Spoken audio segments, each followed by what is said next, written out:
Hello बच्चों, let's see the question.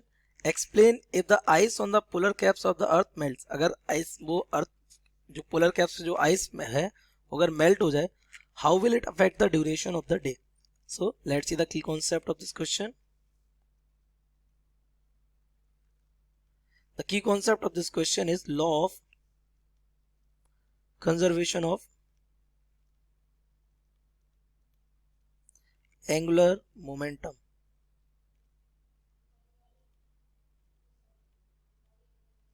कौन से? Law of conservation of angular momentum. ये कहता क्या है? In the absence of external torque, the अगर एक्सटर्नल टॉर्क ना लगे तो the total angular momentum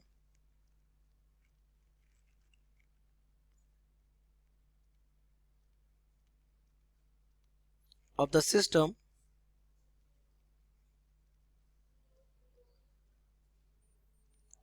remains constant. ये दैट मीन्स अगर उस पर एक्सटर्नल टॉर्क ना लग रहा हो तो उसका एंगुलर मोमेंटम कैसा रहना चाहिए? कांस्टेंट रहना चाहिए. तो यहां से हम कह सकते हैं the rate of change of angular momentum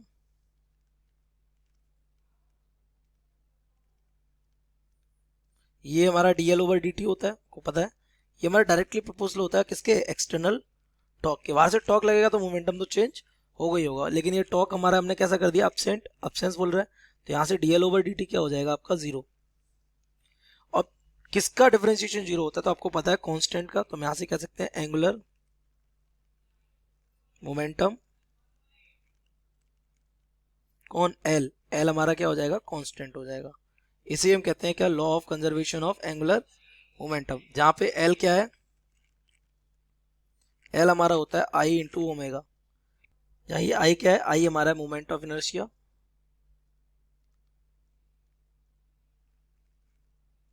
और ओमेगा क्या हमारा? ओमेगा हमारी angular velocity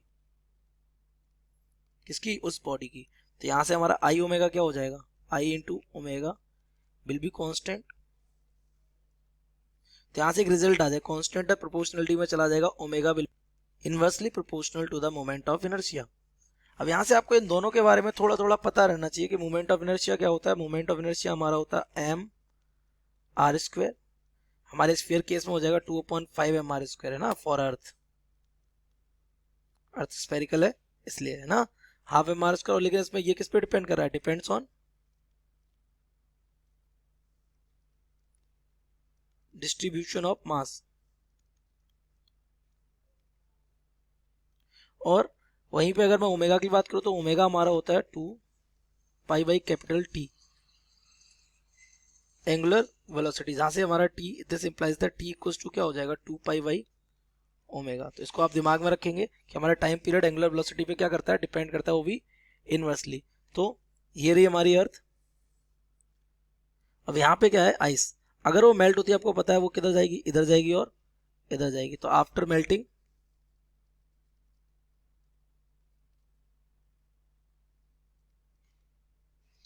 water will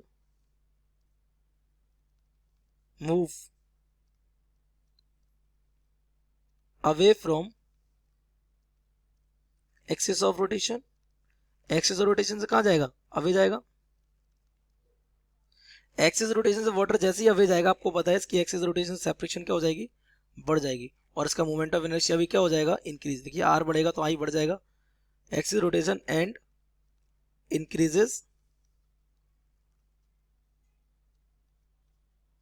the moment of inertia.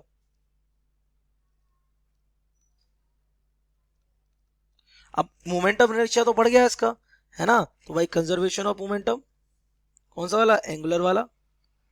भाई conservation of angular momentum.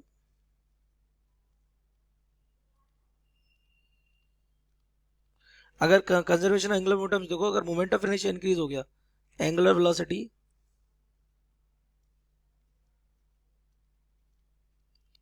Omega decreases. क्या हो जाएगी? डिक्रीज हो जाएगी. अगर एंगुलर वेलोसिटी ओमेगा डिक्रीज हुई तो आपको पता है टाइम पीरियड हमारा क्या था?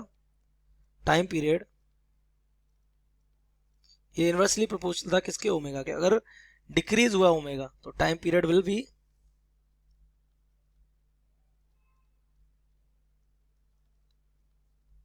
इंक्रीज्ड।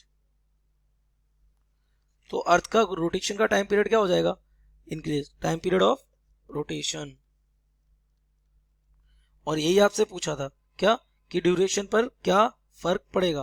तो एक रोटेशन में कितना 24 आवर्स लगता है, वही टाइम पीरियड पड़ गया, यानी टाइम पीरियड 24 आवर्स से कैसा हो चुका है, increase. So duration of day will